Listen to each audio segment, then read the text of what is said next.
Partie d'une épidémie. La maladie du coronavirus ou Covid-19 est devenue une pandémie créant la peur et la désolation dans le monde. Pour répondre aux interrogations et sensibiliser les populations, Flambeau TV s'est rendu ce vendredi 20 mars 2020 au CHU de Cocody à la rencontre du docteur Deza Salomon, conseiller à la santé et à l'hygiène de l'ODAPCI.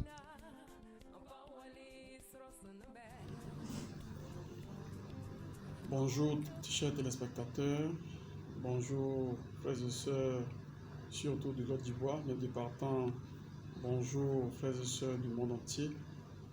Il y a comme une psychose, il y a comme une peur, il y a aujourd'hui une maladie qui défraie la chronique.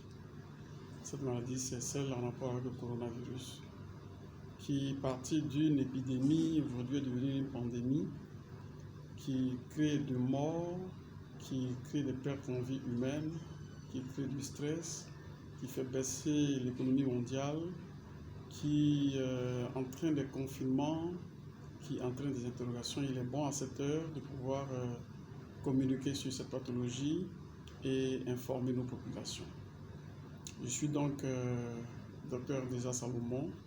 Je suis au nom de l'ODAPCI, conseiller chargé des affaires liées à la santé et à l'environnement. Alors, pour le coronavirus, il ne faut pas dire seulement coronavirus, il faut dire les coronavirus parce que c'est une famille de virus qui existe il y a longtemps et qui peuvent entraîner des pathologies, des maladies, notamment des maladies respiratoires qui vont partir du simple, donc du rhume simple, de la toux simple, à une détresse respiratoire aiguë. C'est une maladie qui existe il y a longtemps, mais la nouvelle forme à laquelle l'humanité est confrontée, qui est le Covid-19, est une nouvelle souche qui a été découverte seulement depuis 2009, précisément en décembre, avec le foyer initial qui s'est déclenché à Wuhan en Chine. C'est une maladie donc qui crée des détresse respiratoires et on va dire qu'il va donc amener à bloquer votre capacité à respirer et qui va finalement vous ôter la vie. Alors, quels sont les signes qui annoncent à quelqu'un ou alors qui amènent à suspecter quelqu'un qui peut avoir qui a le coronavirus déjà? C'est d'abord la fatigue, c'est la fièvre à 40 degrés, c'est une toux sèche, ce sont des douleurs, c'est un écoulement nasal, c'est des maux de gorge et souvent même c'est une diarrhée. Mais là, ce sont des signes sommaires qui, déjà, quand vous les avez, vous devez pouvoir aller à l'hôpital. Et les signes les plus graves, c'est vraiment l'insuffisance respiratoire aiguë, c'est-à-dire que vous n'arrivez plus par vous-même à respirer. L'idéal pour nous, chers frères et sœurs, c'est que vous n'ayez aucun de ces signes. Parce que si vous les avez, on ne sait pas comment la maladie va vous, étant donné que je vous précise qu'il n'y a pas encore un traitement curatif disponible qui puisse permettre de traiter les gens rapidement. Rapidement, je vais vous parler de mode de transmission. C'est un virus qui est aéroporté. Ça veut dire quoi? C'est un virus qui se répand dans l'air. C'est un virus également qui est manuporté, donc qu'on peut avoir sur sa main.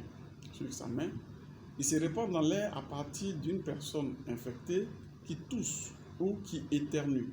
Quand vous toussez ou quand vous éternuez, vous libérez dans l'atmosphère des gouttelettes respiratoires qu'on appelle les gouttelettes de flux qui contiennent ce virus. Et si, bien entendu, dans votre entourage proche, il y a des personnes, immédiatement, elles sont contaminées. Si vous-même, comme il est également manuporté, quelqu'un a toussé et le virus est répandu sur une surface inerte, je prends n'importe quoi, une table ou alors des rampes d'escalier, etc. Vous en touchez ou alors quelqu'un a toussé dans sa main, vous le saluez, le virus rentre en contact avec votre main, vous le portez à vos yeux, à votre bouche, vous êtes immédiatement contaminé. Donc, c'est ces deux modes-là qui vont justifier toutes les mesures de protection, de prévention, qu'on appelle aujourd'hui des mesures de barrière qui existent. La première mesure, c'est d'éviter, chers frères et sœurs, de vous saluer. De vous saluer parce que je disais tout à l'heure que vous ne savez pas d'où vient X, d'où vient Y. Il a éternué dans sa main, il a touché à quelque chose sur laquelle le coronavirus est porté, il a touché, il a dans sa main. Donc, en saluant, il le transmet à toutes les personnes qu'il salue, qui à leur tour vont certainement porter la main à leur bouche, à leur nez, à leurs yeux, et vont être contaminés. Donc, déjà, évitez de vous saluer. Deuxièmement, il faut éviter des grands rassemblements parce que j'expliquais tout à l'heure que le virus se répand dans l'air. Si vous êtes à 50, à 100, vous êtes nombreux dans un environnement, que quelqu'un est contaminé et qu'il tousse ou qu'il éternue, immédiatement, vous qui êtes dans l'environnement proche, vous êtes immédiatement contaminé. C'est pourquoi la mesure qui veut qu'on ne soit pas, les grandes manifestations, les grands rassemblements soient suspendus, sied. C'est pourquoi aujourd'hui les églises sont fermées, les mosquées sont fermées, les grands matchs de football les grandes activités sportives et tout autre rassemblement sont pour l'instant interdites. Également, il y a la mesure selon laquelle il faut se tenir à 1 mètre de son vis-à-vis.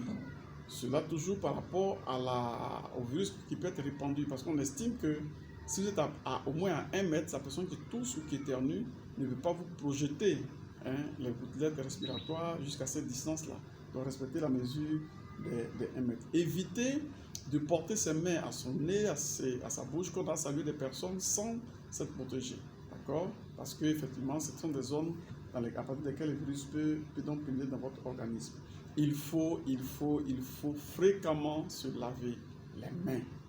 Si vous êtes à la maison, vous lavez les mains régulièrement avec de l'eau savonnée ou alors avec une solution hydroalcoolique. Ces mesures-là permettent d'éliminer de vos mains rapidement le virus. Il faut respecter les mesures d'hygiène respiratoire. Je parlais tout à l'heure de se laver les mains, mais également quand vous éternuez, quand vous savez que vous éternuez, vous êtes enrhumé, il faut porter un masque.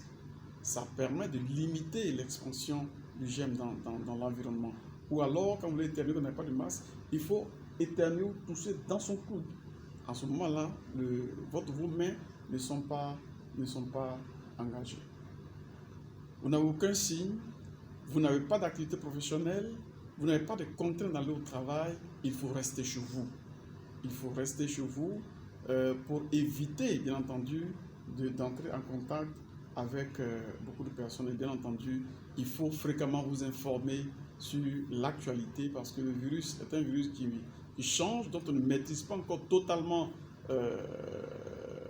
la mutation, les activités et l'évolution. Donc, il faut constamment s'informer sur cette pathologie qui est en cours.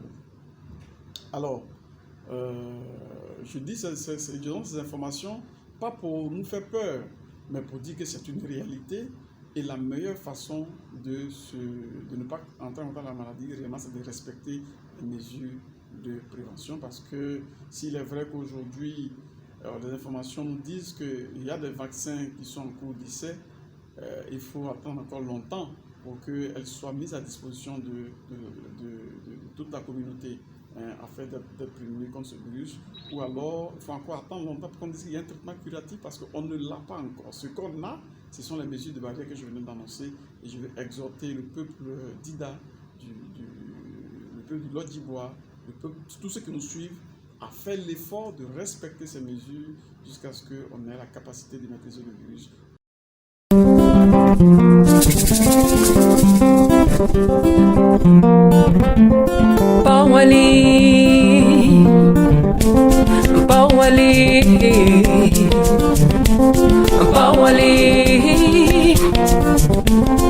Pawali